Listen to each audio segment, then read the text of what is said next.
ഞാൻ കാണുന്നത് കഅബ തന്നെ ഒരു വിഗ്രഹമായിട്ട് തന്നെ ഞാൻ കാണുന്നത്. അല്ല അമ്പലത്തിന്റെ ഉള്ളിൽ ഒരു പ്രതിഷ്ഠ, കഅബയുടെ ഉള്ളിൽ എന്തൊക്കെയോ സാധനങ്ങളുണ്ട്. പക്ഷെ എന്നാലും ആ കഅബനെ ചുംബിക്കാനും കഅബനെ തൊടാനും ഇവന്മാരെ എന്താ കടന്ന എന്ത് കാണിച്ചു കൂട്ടുന്നറിയോ. എന്നിട്ട് ഇവരാണ് അമ്പലത്തില് കൊടുക്കുന്ന വെള്ളവും തീർത്ഥത്തിനെയൊക്കെ കുറ്റം പറയുന്നത്. അപ്പൊ ആദ്യമൊക്കെ ഞാൻ ഈ ചെറുപ്പത്തിൽ വിചാരിച്ചിട്ടുണ്ട്, ഇതിന് ചുറ്റും എന്തിനാ നടക്കുന്ന, അമ്പലത്തിൽ നടക്കുന്ന പോലെ.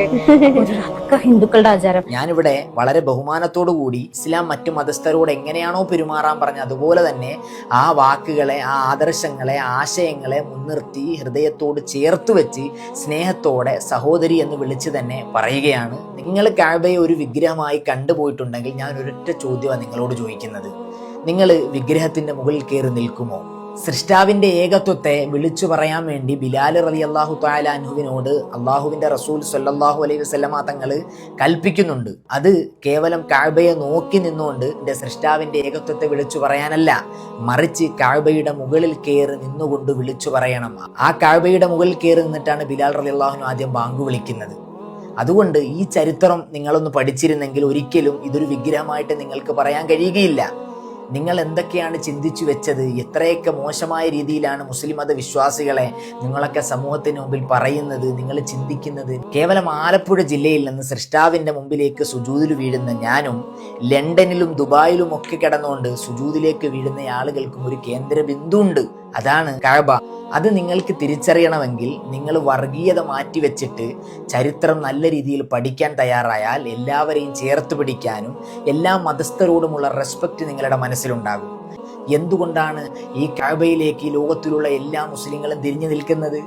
അതാണ് ഞങ്ങളുടെ ഏറ്റവും വലിയ അഡ്രസ്സ്. ഒരു നിമിഷം നിങ്ങളൊന്ന് ചിന്തിക്കുക. നിങ്ങൾക്കിവിടെ മക്ക വിജയത്തിന്റെ ചരിത്രം അറിയില്ലല്ലോ. ഞാൻ ഇവിടെ നിന്നുകൊണ്ട് ഒരു കത്തിലൂടെ നിങ്ങൾക്ക് ഈ വിഷയം എത്തിച്ചു തരികയാണ്. ആ കവറിൽ ഒരു അഡ്രസ്സ് ഞാൻ എഴുതും. ഈ അഡ്രസ്സ് നിങ്ങളാണോ? ഒരിക്കലുമല്ല. പക്ഷെ ഈ കത്ത് എഴുതുന്നത് ആർക്ക് വേണ്ടിയാണ്? നിങ്ങൾക്ക് വേണ്ടിയാണ്. പക്ഷേ ഈ അഡ്രസ്സ് ഇല്ലെങ്കിൽ ഈ കത്ത് നിങ്ങളിലേക്ക് എത്തുമോ? ഒരിക്കലും എത്തൂല. ഇതുപോലെയാണ് സൃഷ്ടാവിലേക്ക് സൃഷ്ടികൾ അടുക്കാനുള്ള ഒരു അഡ്രസ്സാണ് കഅബ എന്ന് പറയുന്നത്. പണമുള്ളവനാകട്ടെ പണമില്ലാത്തവനാകട്ടെ മുതലാളിയാകട്ടെ തൊഴിലാളിയാകട്ടെ എല്ലാവരും ഒരേ വേഷത്തിൽ ഒരേ ചിന്തയോടുകൂടി ലോകത്തിന്റെ ഏതെങ്കിലും ഒരു ഭാഗത്ത് ഒരുമിച്ച് കൂടുന്നുണ്ടെങ്കിൽ അത് ഒരേ ഒരു സ്ഥലം മാത്രമേ കാണിക്കാൻ കഴിയുകയുള്ളൂ, അതാണ് കഅബ. ഞങ്ങളും ഞങ്ങൾക്ക് മുമ്പ് കഴിഞ്ഞുപോയ തലമുറയും ഇനി ഞങ്ങൾക്ക് ശേഷം വരാനുള്ള തലമുറയും ഇത് പിന്തുടർന്നു പോകും. ഇത് പ്രപഞ്ചനാഥന്റെ കരാറാണ്. ഇത് യഥാർത്ഥത്തിൽ സൃഷ്ടാവിൻ്റെ അരികിലേക്ക് ഹൃദയം കൊണ്ട് സൃഷ്ടികളാകുന്ന ഞങ്ങൾക്കുള്ളൊരു അടുപ്പമാണ് എന്നുള്ളതാണ് ഇവിടെ എനിക്ക് പറയാനുള്ളത്. കാരണം മനുഷ്യ ശരീരത്തിൽ ഹൃദയം ഇരിക്കുന്നത് ഇടതുഭാഗത്താണ്. കഅബയുടെ അരികിൽ ചെല്ലുന്ന ഓരോ മനുഷ്യരും ഇടത്തുഭാഗത്ത് നിന്നാണ് അവിടുന്ന് വലയം വെച്ച് തുടങ്ങുന്നത്. കാരണം ഞങ്ങളുടെ ഹൃദയം ആ കഅബയാകുന്ന സൃഷ്ടാവിൻ്റെ വാക്കിലേക്ക് അടുത്ത് ചേർത്തു വെച്ചുകൊണ്ട് ഞങ്ങൾ ഇവിടെ ജീവിക്കുകയാണ്. ഇവിടെ ഞങ്ങൾ ആരും ക്രിസ്ത്യൻ ചർച്ചിനെയോ അമ്പലത്തിനെയോ അതിൻ്റെ വിശ്വാസികളെയോ കുറ്റം പറയാറില്ല.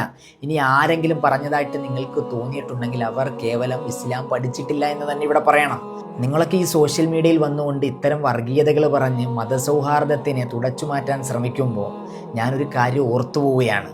കുറച്ച് നാളുകൾക്ക് മുമ്പ് ഞാൻ എൻ്റെ 2 വീലറിൽ വരുന്ന സമയം എൻ്റെ വീടിൻ്റെ തൊട്ടടുത്തുള്ള പ്രസന്നൻ ചേട്ടൻ അരിയും ചാക്കും തൻ്റെ തോളിലേറ്റി നടന്നു വരുന്ന കണ്ട കാഴ്ച എൻ്റെ മനസ്സിൽ വളരെയേറെ സങ്കടം തോന്നിപ്പിച്ചു. ഞാൻ അടുത്ത് ചെന്ന് അരിയും സാധനം എടുത്ത് എൻ്റെ 2 വീലറിൽ വെച്ച് അദ്ദേഹത്തിനെയും കയറ്റി അദ്ദേഹത്തിൻ്റെ വീട്ടിൽ കൊണ്ടിറക്കി. ഇത് ഞാൻ ചെയ്ത നന്മ സമൂഹത്തിന് മുമ്പിൽ അറിയിക്കുകയല്ല, മറിച്ച് ഇസ്ലാം എന്താണെന്ന് പഠിച്ച ഒരാളെ സംബന്ധിച്ചിടത്തോളം ഇതുപോലെ ഒരുപാട് നന്മകൾ ഈ സമൂഹത്തിന് മുമ്പിൽ ചെയ്യാൻ അവൻ്റെ മനസ്സിങ്ങനെ തെളിഞ്ഞ് കാണിക്കുകയാണ്. ഇനി നിങ്ങൾ എത്രത്തോളം വർഗീയത ഇനി പറഞ്ഞാലും മറ്റു മതസ്ഥരോട് റെസ്പെക്റ്റോടു കൂടിയുള്ള പെരുമാറ്റം ഞങ്ങൾ മുമ്പോട്ട് കൊണ്ടുപോവുക തന്നെ ചെയ്യും എന്നിവിടെ ഓർമ്മപ്പെടുത്തുകയാണ്. ഇൻഷാ അല്ലാഹ് വീണ്ടും കാണാം.